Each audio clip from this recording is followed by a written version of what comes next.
Coucou les gros bidoux. Ça fait environ un siècle, presque 2 ans je dirais, que je vous ai pas fait une vidéo en mode pure fouillis de pensée, à savoir, je débarque et je ne sais pas de quoi je vais vous parler. J'ai bien toute une série de vidéos sur ma liste de vidéos à faire, mais là tout de suite, j'ai pas vraiment le temps, j'ai pas vraiment les cuillères, donc il va falloir improviser autre chose. Ce qui est marrant, c'est qu'il y a une course à pied devant chez moi, qui est officiellement pas commencée, mais il commence à avoir pas mal de passages. Ça va être rigolo à observer pendant cette vidéo. Peut-être un peu distrayant parce que j'attends le passage de mon cousin. Mais bon, bref. Donc, je sais pas sur quoi partir. Et dans ces cas-là, ce que j'aime encore bien faire, c'est choisir un jeu et tirer une carte et puis voir. Peut-être je vais parler de cette carte. Peut-être que je vais... Je sais pas en fait, complètement autre chose.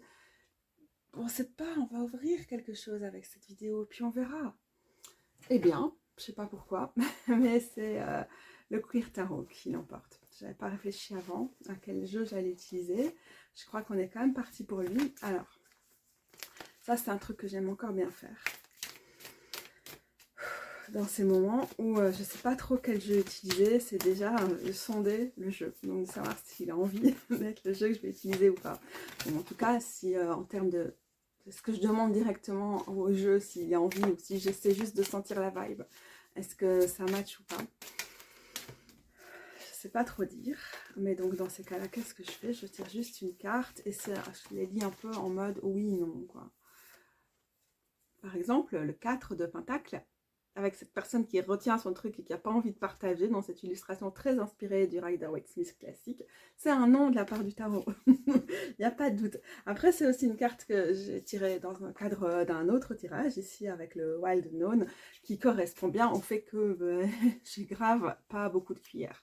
J'ai des douleurs, mes douleurs chroniques sont assez intenses ces derniers jours et j'ai trop envie de profiter d'un moment d'accalmie posé quand même sur ma couverture chauffante parce que bon voilà, pour faire une petite vidéo, mais du coup le 4 de Pentacle est aussi une manière de signaler ouf, attention, il faut doser, il faut pas trop tirer sur les élastiques sinon ça va péter, il faut vraiment trouver, ça ressemble pas mal à mon dos là en ce moment avec mes omoplates là, oui oui oui. Donc c'est très intéressant d'ailleurs, bon, j'ai déjà fait quelques vidéos sur le sujet, je pense qu'il n'y a pas de généralité mais c'est quand même intéressant de voir chacune comment on peut lier les cartes pour nous dans un contexte de soin, dans un contexte d'écoute de son corps par rapport au corps, pas dans un contexte de se faire des diagnostics ou de tirer des grandes théories médicales. Enfin, genre, je le sais, j'ai une maladie du tissu conjonctif, ça va. Dans le cadre d'une maladie chronique qui peut être vraiment douloureuse, en l'occurrence pour ce qui m'occupe aujourd'hui, c'est intéressant pour moi de savoir, surtout visuellement, avec ce 4 de pentacle. Est-ce que j'ai dit épée jusqu'ici? J'ai dit quoi? J'ai dit denier, je sais plus ce que j'ai dit. Voilà, bon, la fatigue étant là aussi, le café est notre allié. Non, en fait, le 4 de Pentacle ne me dit pas de prendre du café, me dit de faire attention à mes ressources et donc de ne pas créer de la tension sur les tensions que j'ai déjà dans le dos. Santé quand même, il faut faire des choix quand on fait des vidéos. Voilà, donc c'est intéressant. Donc dans ce cadre-ci, le 4 de Pentacle me dit autre chose que quand je décide de sonder le oui ou le non du jeu. Mais ceci dit, quand je fais ça, quand je regarde quel jeu je vais utiliser, quel jeu va sortir avec moi, souvent je fais plutôt ça pour savoir quel jeu je vais mettre dans mon sac pour aller en balade. Il y a aussi le contexte entre en général en ligne de compte. Donc là, je l'ai vu tout de suite comme un non, mais ça pourrait être, ah oui, mais j'ai une relation avec le 4 de Pentacle spécifiquement aujourd'hui. Donc le fait qu'il se présente, ça pourrait être un non, je veux pas venir, mais ça pourrait aussi être, oui, bah, c'est l'occasion de se poser la question, comment on écoute ses limites, comment on essaie d'écouter son corps et les limites de son corps. Le 5 de Pentacle sort. Dans un contexte où il y a quand même une pression productiviste assez importante. Et dans mon cas, je me la mets toute seule parce que je me dis, oh, j'ai pris plaisir à reprendre mes vidéos, mais j'ai du mal à être présente autant que je voudrais parce que ma santé avant tout. Et voilà. Je sais plus pourquoi je disais ça maintenant. Mais donc il y a différentes choses qui peuvent entrer en ligne de compte. Dans ce cas-ci, je demandais vraiment le oui ou le non du jeu et c'était un non. Dans ces moments-là, surtout quand j'ai passé quelques journées où j'arrivais même plus du tout à sortir. Le Cozy Beach Tarot est un tarot que j'aime encore bien utiliser. Je ne pense pas avoir envie de l'utiliser pour le tirage ici. Mais c'est vrai qu'il est assez chouette. Parce qu'il est cosy, mais il y a aussi quand même pas mal d'images d'extérieur. C'est pas lui que j'ai envie d'utiliser, mais bon, j'ai juste envie de voir une petite carte dans ce jeu-ci pour voir ce que je pourrais avoir à en dire. Le 3 de coupe. Waouh, j'ai jamais tiré le 3 de coupe dans ce jeu.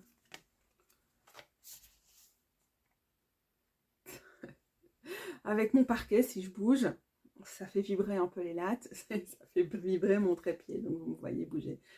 Ok. Ah, elle est vraiment sympa cette image. On a l'idée d'enlever son chapeau parce qu'on rentre quelque part, on enlève un peu nos rôles, pas forcément nos rôles sociaux, mais aussi nos responsabilités, ici dans le cadre de la sorcellerie, et de mettre ça de côté et de pouvoir vraiment laisser tomber la pression, être pleinement soi-même. C'est un aspect du 3 de coupe qui est vraiment très agréable. C'est les gens avec qui on est si bien qu'on ne doit pas se préoccuper à aucun moment de quoi on a l'air. C'est pas des gens qui vont nous demander des comptes sur justement est-ce qu'on est productif en ce moment, performant, tout qu'on peut juste être là comme on peut être là en chialant si on en a envie, mais il y a quand même dans l'idée du 3 de coupe. Ok, on peut être là pour chialer, mais en fait on va de toute manière passer un bon moment parce qu'on est avec ces personnes ou ces esprits alliés ou quoi dans certains contextes, mais ici on est quand même sur un jeu très humain et donc l'accent, j'ai plutôt envie de le lire si je le tire dans cette carte-ci, l'accent plutôt mis sur les humains. Mais ouais, passer un bon moment et pouvoir se détendre. Et ça, peut-être que c'est quand même quelque chose que j'ai envie de ramener dans cette vidéo.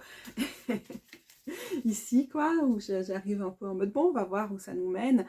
Parce que dans les vidéos sur lesquelles j'ai envie de travailler, il y a notamment, est-ce que j'ai envie de faire une vidéo avec les jeux pour le mois de la Pride, qui n'est pas le mois de la Pride en Belgique, ce qui m'amènerait à revenir sur pas mal de questions de représentation, de représentativité dans les jeux de tarot, mais aussi beaucoup d'autres choses. Qu'est-ce qu'on entend par queer ou par LGBT? C'est quand même des choses confrontantes et qu'il faut ramener. Il faut ramener ces questions politiques et tout ça. Mais j'ai pas eu l'impression qu'avec mes cuillères assez limitées, donc mon niveau d'énergie, de douleur, les ressources, vraiment, mon niveau de...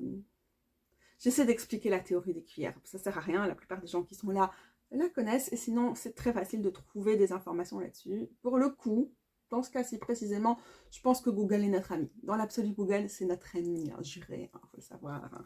je n'utilise pas cette expression normalement, mais voilà, j'avais aussi envie de travailler sur le contenu, l'analyse de cartes et des choses comme ça, des vidéos un petit peu plus fun, vraiment sur le tarot, à l'ancienne en fait. Je pensais faire une refonte totale de ma chaîne, mais là, j'ai envie de venir un peu dans ma zone de confort, en fait, dans les choses que j'ai l'habitude d'être là, et c'est cool. Je suis en train de regarder un jeu du coin de l'œil, et le côté un peu fun m'amènerait peut-être vers ce jeu. Ok, on va faire ça, on va parler d'un jeu. Ce jeu, c'est ça. Il n'a pas encore de cochon. L'oracle, dis-moi que tu m'aimes. Je l'ai offert à une amie. J'ai beaucoup hésité à m'acheter ce jeu, à savoir si ça allait matcher. Il y a des choses que j'aime bien, il y a des choses qui ne me vont pas, notamment encore la question de la représentativité, de la diversité, le côté jeu sentimental. J'ai aucun intérêt pour le sentimental dans les tarots, enfin, pas dans le sens souvent restreint dans lequel on le conçoit, même si c'est un jeu qui est assez ouvert sur ces questions-là. Bon, je vous montre déjà quelques cartes tout en vous en parlant. Donc, je me posais vraiment fort la question. Je n'avais pas tranché, mais à Noël, j'ai décidé de l'acheter à une amie. Dans une petite boutique à Tournai où la personne a souvent les choses de cette... les œuvres, enfin, produits en masse, mais inspirées du travail de Voglio Bene. D'ailleurs, il y en a une petite boutique de déco qui a ça aussi dans la petite ville maintenant. C'est à la mode, ce truc. Moi, l'esthétique me parle sans me parler. Enfin, je suis un peu ambiguë. Il y a quelque chose quand même dans ce jeu qui m'attirait. Donc voilà, j'étais dans l'hésitation. Puis j'ai décidé de l'offrir à une amie. C'est là que je me suis rendu compte qu'en fait, elle l'avait déjà. Parce qu'elle l'avait acheté en seconde main. Mais j'avais jamais compris jusqu'ici de quel jeu elle me parlait. Quand elle me parlait, donc mon amie était forcément ravie de le recevoir. Mais la chance que j'ai, c'est que j'ai pu me poser la question. Je peux avoir le jeu qu'elle s'est acheté elle-même précédemment en seconde main. Qu'est-ce qui est bizarre dans ce jeu? c'est qu'il y a des yeux à l'arrière des cartes. Des espèces d'yeux célestes qui voient tout, omniscients ou que sais-je. Je ne sais pas du tout comment on appelle ce type d'œil. Et quelqu'un, avant de revendre ce tarot à pêle-mêle, la fameuse bouquinerie bruxelloise, s'est quand même décidé à se dire, je vais cacher tous les yeux à l'indélébile sur toutes les cartes. Donc Jen était très contente de pouvoir troquer cet oracle-ci contre le nouveau que je lui ai offert. Et moi, je suis contente parce que j'ai gagné un jeu dans l'aventure. C'est hyper sympa. Sur certaines cartes, on voit à quoi ressemble l'œil en question. C'est un motif récurrent dans le travail de cet artiste. Mais voilà, comme ici. C'est quand même rigolo, ça. C'est drôle. Mais bon, ça ne me dérange pas trop. Il y a des cartes, ici par exemple, sur la question... Moi, je dirais c'est un peu psychophobe, les titres là.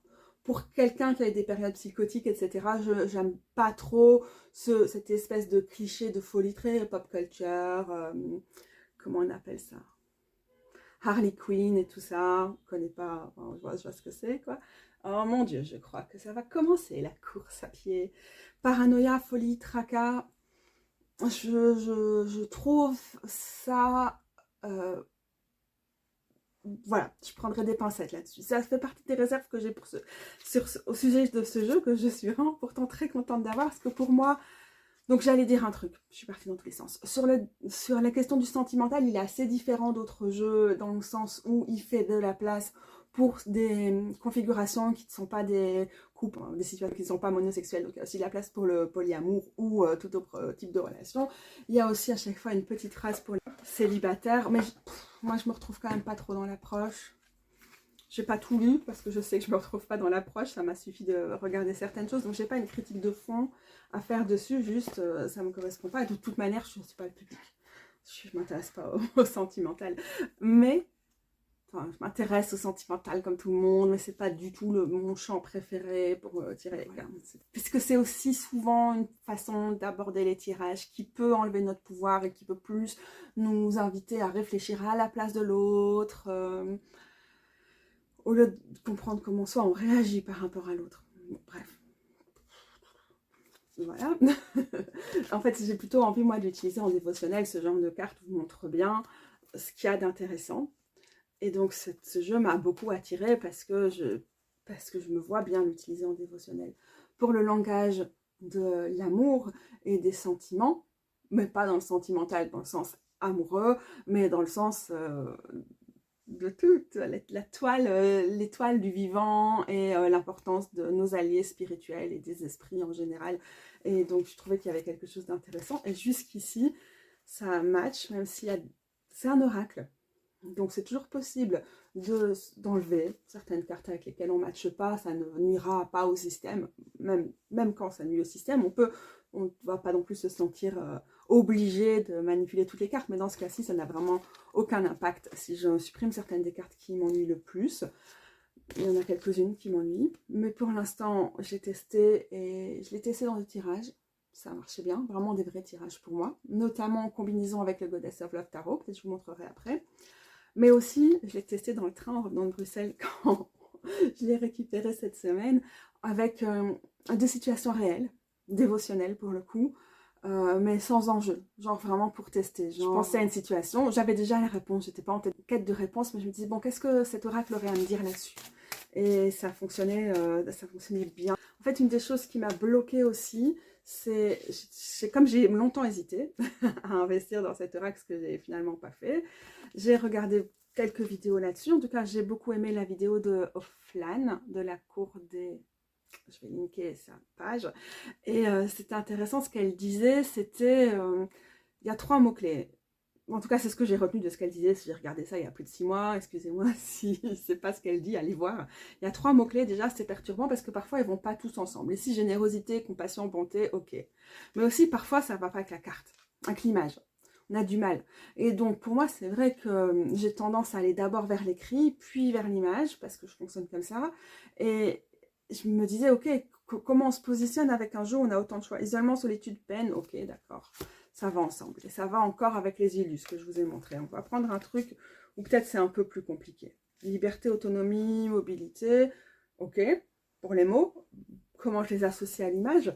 Pas forcément. Donc, à la base, j'étais plutôt en mode, est-ce que je lirais plutôt juste les images et me laisser inspirer au niveau intuitif? Mais en fait, ça ne marche pas parce que les mots sont très présents. Il n'y a pas moyen de modifier le jeu pour enlever les mots-clés, donc il faut faire avec. Et en fait, il y a quelque chose qui se passe avec l'ensemble. Il y a quelque chose qui permet d'effectuer le tri. En fait, le fait qu'il puisse avoir un décalage, ça fait très étroite coupe cette carte, j'adore, avec fête, amis, famille. Le fait qu'il puisse avoir un décalage entre les uns et les autres permet aussi d'alimenter la réflexion, d'apporter un autre regard sur la question qu'on a, de décentrer. Et je pense que ça va aussi extrêmement bien fonctionner. Par exemple, si je l'utilise ici avec mon Goddess of Love, qui est un tarot, parfois j'ai un peu de mal, ou je suis encore en phase de me familiariser avec lui. Et en fait, ça va pouvoir me permettre d'avoir une grille de lecture qui peut me permettre d'aller faire le focus sur certains éléments, de mieux le comprendre, de l'apprivoiser. J'aime bien, en fait, quand les oracles me permettent avec des jeux que j'estime être un peu plus difficiles ou dont je me sens un peu moins proche. C'est toujours la même carte qui sort. Mais bon, Marie-Madeleine et cette espèce de Marie aux cheveux rouges, c'est quand même assez intéressant aussi. J'aime bien quand il me facilite. Ah oui, non, c'est pas la même. Ah, elle se ressemble, c'est marrant ça. L'accès à certaines cartes. Elles se ressemblent. Ouais. Comment je vais réussir? C'est un très grand jeu, vous avez compris. C'est une très belle Marie-Madeleine. En fait, je lis ça d'office comme une Marie-Madeleine avec sa robe rouge. Très intéressant. Aussi dans la mesure où vous avez certainement vu, si vous suivez ma page régulièrement, que quelque chose qui fait partie de ma pratique spirituelle depuis quelques années, c'est aussi d'aller chercher des éléments qui font sens par rapport au territoire et par rapport aux pratiques dévotionnelles des personnes locales depuis des siècles. Et donc le christianisme et le catholicisme font partie de ces pratiques-là.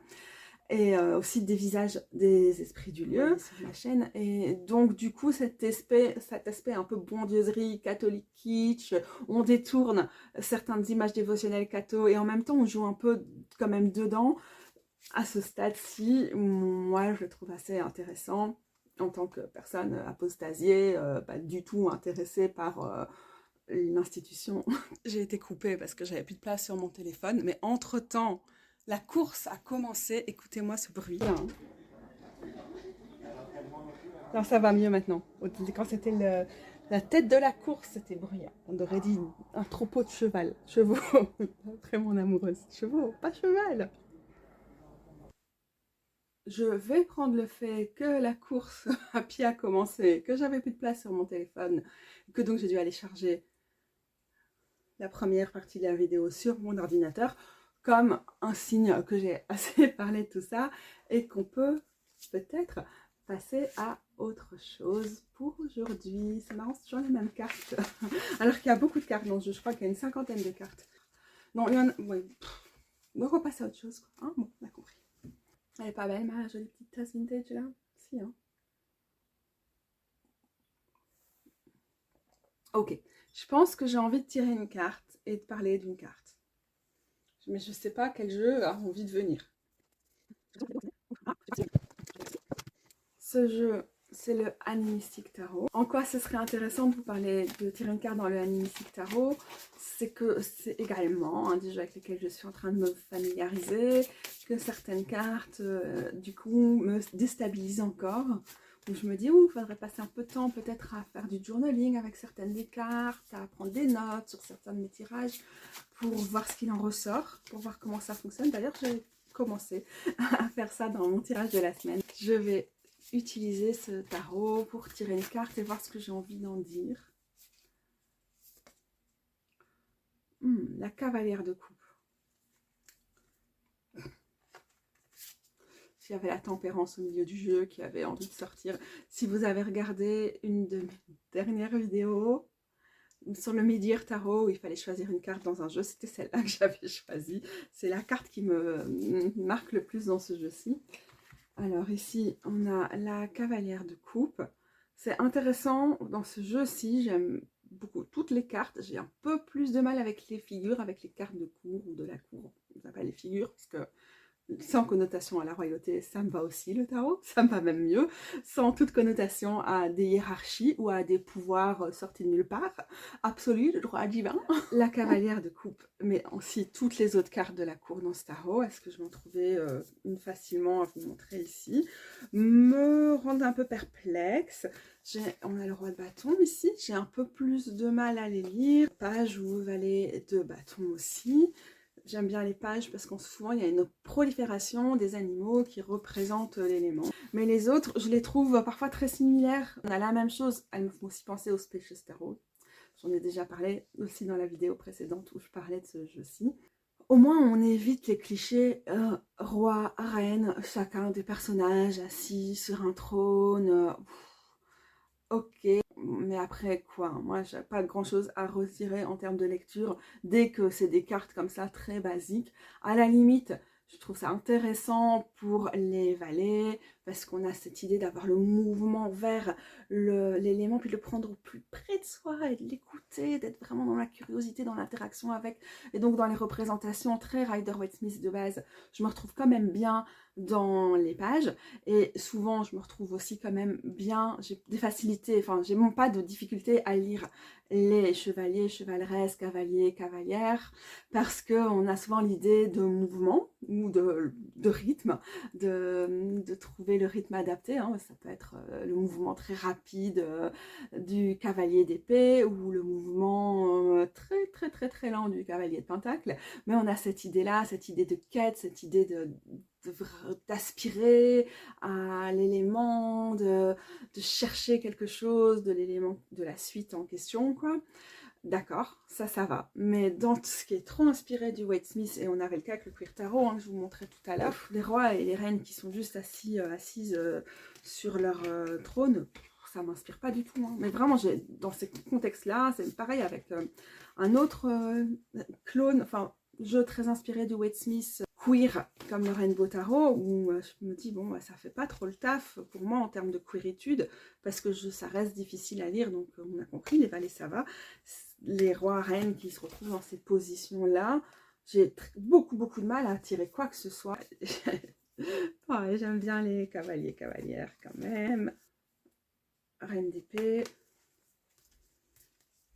Allez, elle est formidable hein, sur cette carte, avec sa robe de nuages, les petits papillons et tout, très inspiré de Waite-Smith, très hein, dans ce jeu-ci qui est assez clone, mais très chouette. Mais bon, c'est pas ce que je préfère lire. Ok. Celle-ci, je trouve que ça lui donne un côté assez badass, d'accord. Ok pour le roi de Pentacle. Mais sinon, bon, dans l'absolu, ok, c'est pas ce que je préfère. Donc, je suis contente quand il y a des jeux qui réinterprètent fort les figures. Pour moi, c'est plus facile. Et c'est ok si ça m'amène parfois à sortir des interprétations habituelles de la carte et de me laisser emporter dans le système de la personne qui a créé le tarot. Par exemple, si les figures ont été renommées, tant mieux. Mais là, j'ai vraiment un peu un manque d'imagination. La coupe, elle est là, elle est un peu cachée. On a cette méduse avec, c'est pas des tentacules, du coup, méduse, c'est comment on appelle ça, alors, des espèces de fils où on se demande comment elle va atteindre ça, quel est l'intérêt. On est dans les fonds marins, quel est l'intérêt d'avoir une coupe? C'est difficile, dans le cadre d'un tirage, d'interpréter cette carte. Donc, qu'est-ce qu'il faut faire pour moi? Soit il faut vraiment creuser, comparer avec les autres figures, ce que j'ai déjà fait dans ce jeu-ci, pour essayer de nourrir les interprétations. Mais dans le cas des figures de ce jeu-ci particulièrement, ça m'aide pas trop de les comparer, ça m'a pas plus inspiré. J'ai regardé l'ensemble des cavaliers cavalières, j'ai regardé l'ensemble des figures de coupe et ça m'a pas aidé des masses. Et sinon, qu'est-ce qu'il faut faire? Et ça, parfois, c'est difficile parce que le visuel, ça compte quand même aussi. C'est juste de dire, bon, bah, je vais dire ce que j'ai envie, je vais retenir ce que je pense en général de la chevaleresse de coupe, quoi, sans essayer de l'appliquer à cette image-là. Je trouve dommage.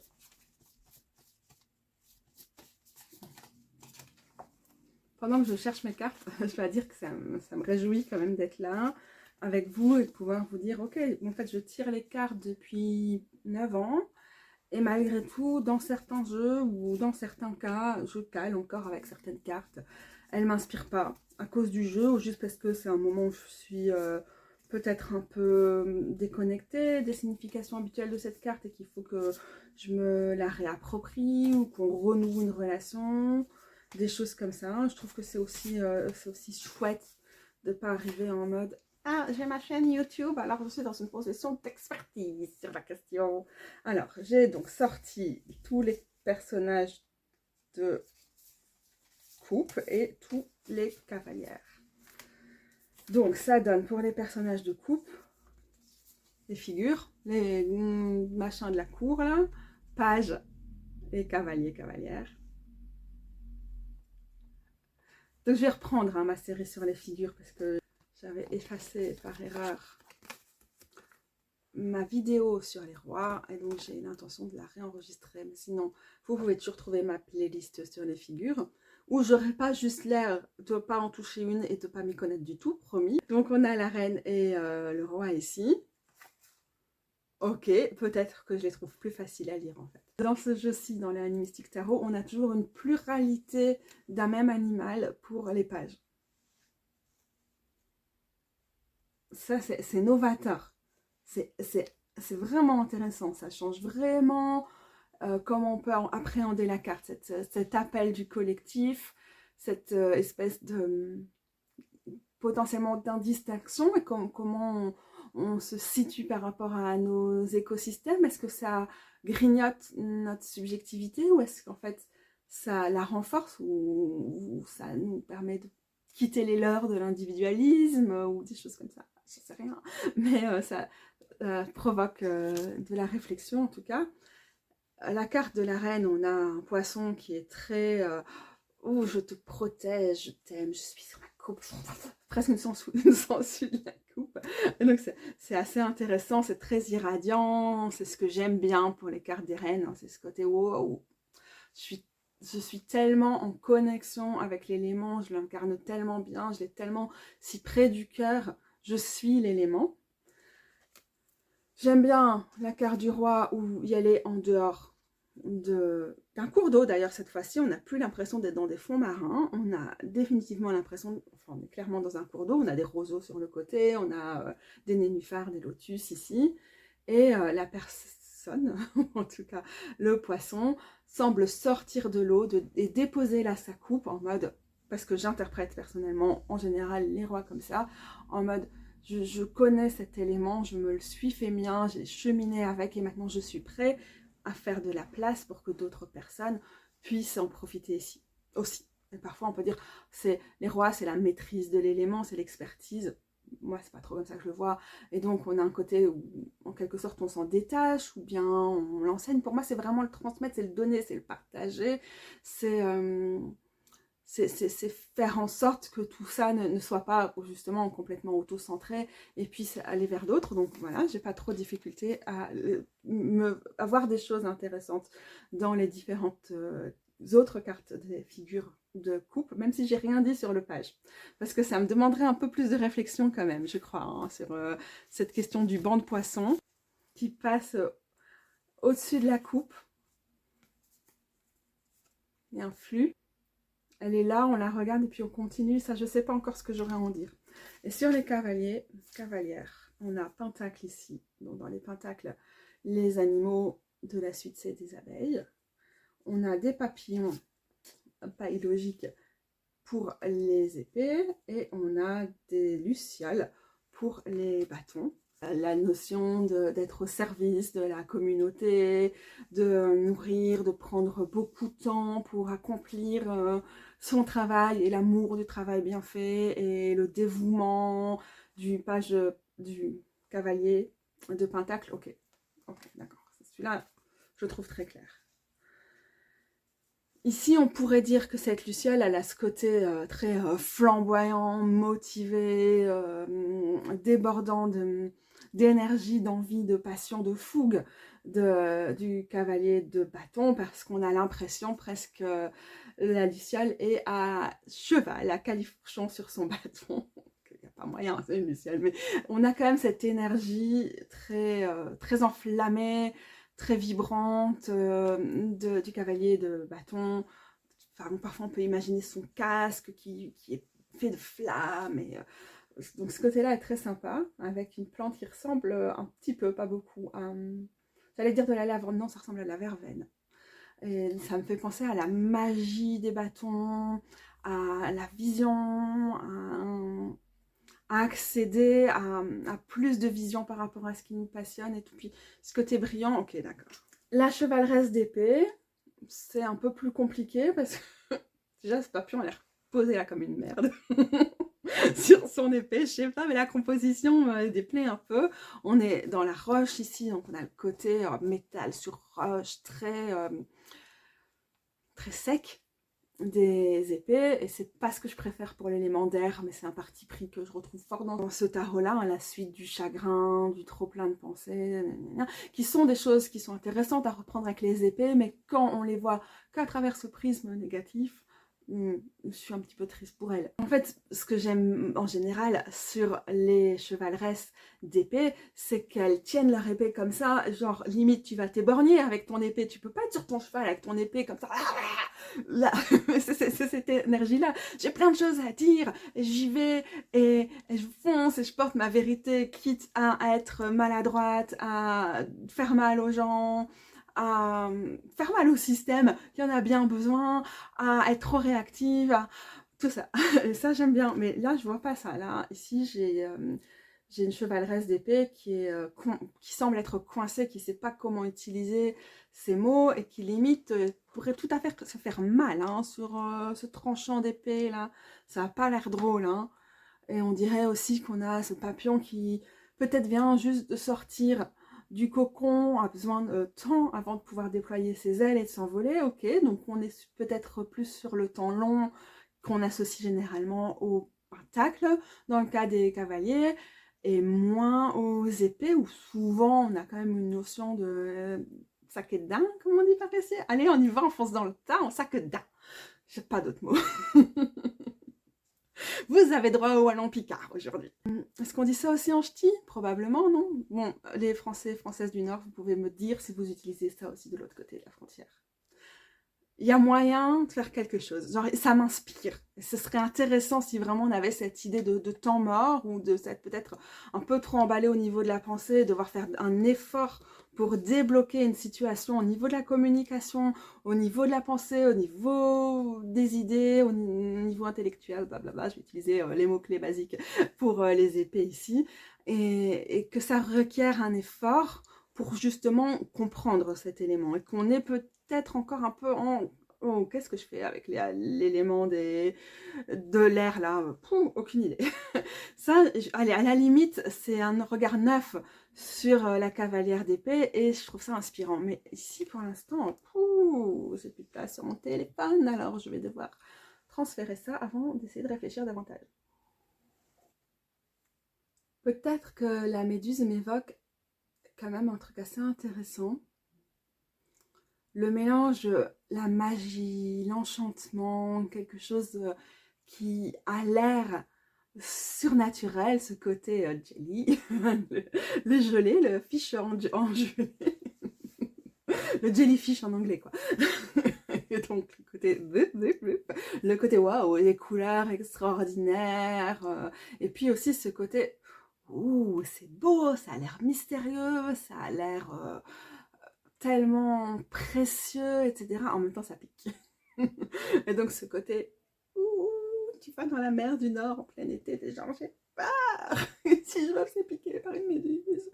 Et donc, ça, c'est quand même un côté peut-être assez intéressant par rapport à ce que ça peut représenter en termes de spiritualité, d'amour,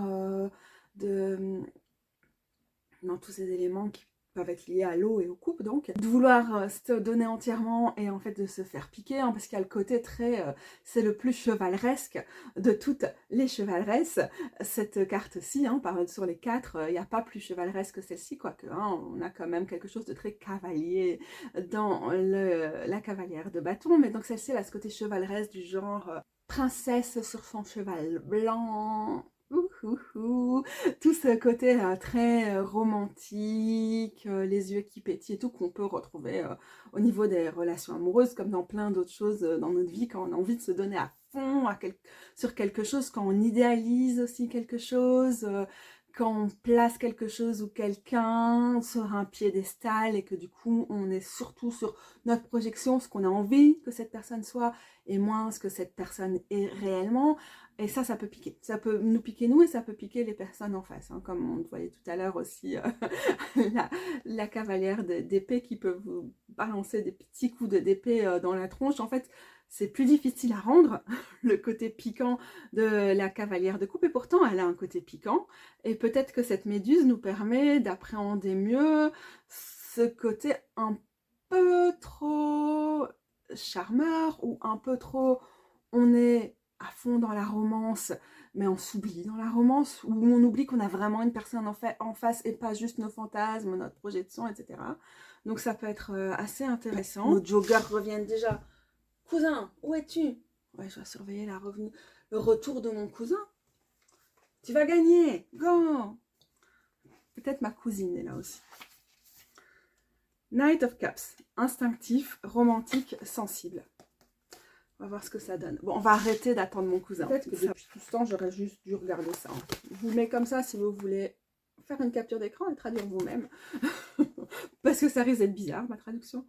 La cavalière de coupe bouge avec le courant. Elle est composée quasiment entièrement d'eau, la méduse. Et donc, tu as fini, lui? La méduse vit à travers l'instinct. Elle laisse le flot guider son chemin. Et on a le pronom neutre there en anglais. Donc, ça, c'est cool. Parce que les figures ne sont pas genrées. Bon point pour ce jeu, j'avais pas encore remarqué, ou bien ça m'avait pas marqué plus que ça, parce que c'est un peu la base de ce que j'attends dans un jeu. La cavalière de coupe est une visionnaire sur une quête en méandreuse, pour explorer leur environnement et faire l'expérience de l'amour. Intimement consciente de leurs émotions et de leurs intuitions, les cavaliers habitent à la fois les mondes réels et les mondes fantastiques. La chevaleresse de coupe symbolise le mouvement dans les royaumes émotionnels, relationnels et spirituels. Être là présent complètement, showing up, fully. Dans tes relations, ça va nécessiter de la guérison des blessures émotionnelles qui limitent ta capacité à être profondément connecté. Embrasse ces challenges, ces défis avec de la paix et de la détermination. C'est ça la recette du succès. Et puis on a le côté, la carte à l'envers. Ouais, donc l'accent est mis sur le fait qu'en fait la méduse est composée quasiment exclusivement d'eau et qu'elle suit le courant, qu'elle suit les flots, et donc on a cette idée de mouvement, mais de mouvement très instinctif, très intuitif. Ok. Ça, c'est quand même un chouette parti pris, en fait. Maintenant que j'ai lu ça, j'aurais peut-être pu lire ça avant. J'imaginerais toujours la carte comme ça, en fait. Maintenant, je ne peux pas voir ça et ne pas voir la méduse qui flotte, qui se laisse porter, qui fait partie de l'eau. Comme quoi, le petit livret qui va avec les jeux, ça reste quand même intéressant.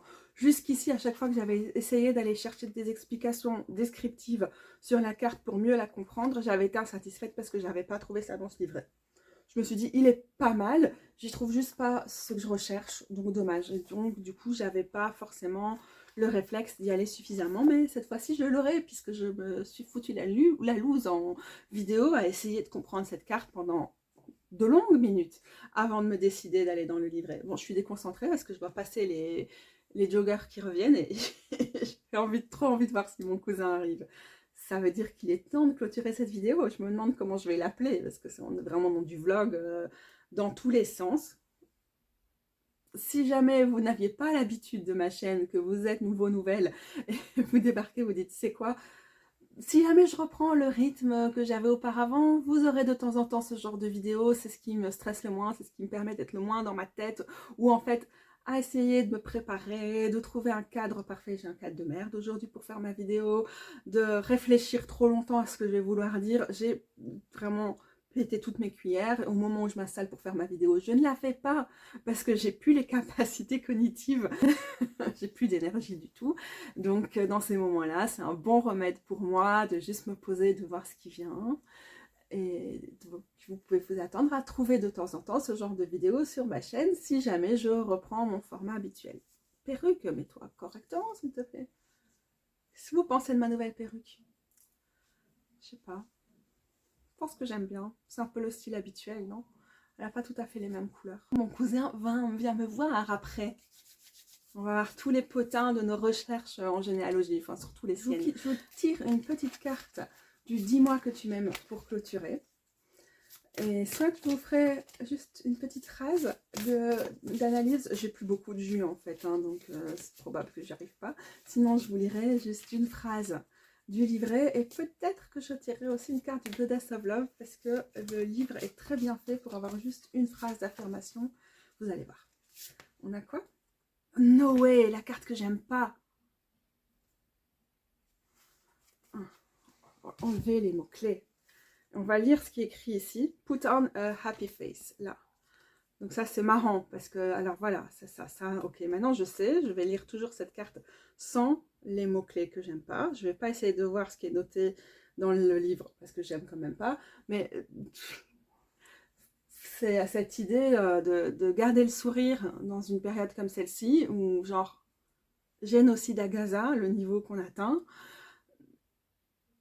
Fabiane, encore un enfant tué par la police, les violences policières qui sont complètement hors de contrôle si tant est qu'elles n'ont jamais été, bien sûr que non, le bras armé de l'État, hein, bon, genre, ce monde, on n'en peut plus, et donc on a aussi un peu ce côté, vas-y, fais un grand sourire, ça va aller mieux, tout va bien dans la vie, et en même temps la personne a l'air très très triste derrière, donc là je vois ce côté-là, je vois le côté blasé, le côté très triste, le côté de se sentir impuissant, impuissante, le côté qu'il y a des choses qui doivent continuer quand même, mais ça nous coûte, ça nous affecte, et ça peut être par rapport à cette situation politique, géopolitique, mais aussi à des choses qu'on traverse en ce moment. Enfin, moi, pour le coup, je sais que c'est mon mal de dos est directement lié à des situations stressantes, une situation particulière de validisme systémique, dont j'ai encore pu faire l'expérience récemment, ça m'a cassé.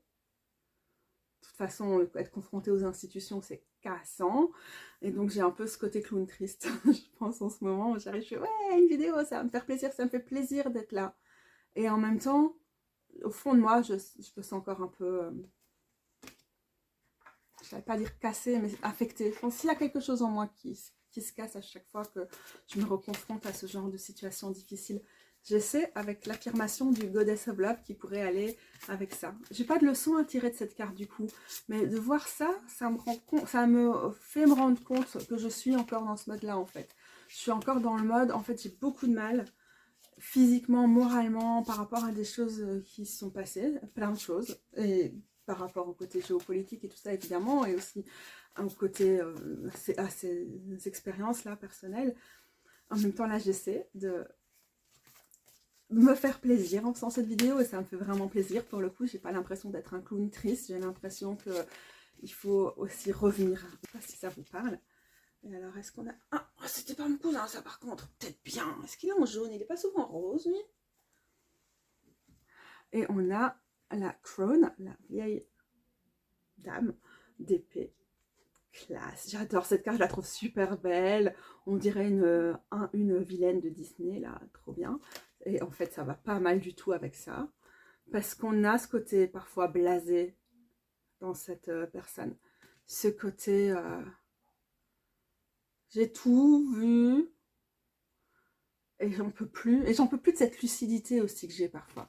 Et ça, ça va assez bien ensemble hein, avec le clown. Voilà. Crown of Swords, c'est pour le roi d'épée. C'est marrant, je sais pas pourquoi, mais la présence de cette personne me fait quand même fort penser à la carte de la reine d'épée aussi. Mais j'aime bien les moments où les lignes sont floues entre les rois et les reines. J'ai pas besoin que ces figures soient forcément toujours très très distinctes dans ma tête. C'est ça aussi, purifier le tarot. Putain, on pourrait parler de ça pendant des heures aussi, ce serait super intéressant comme sujet à faire à l'occasion.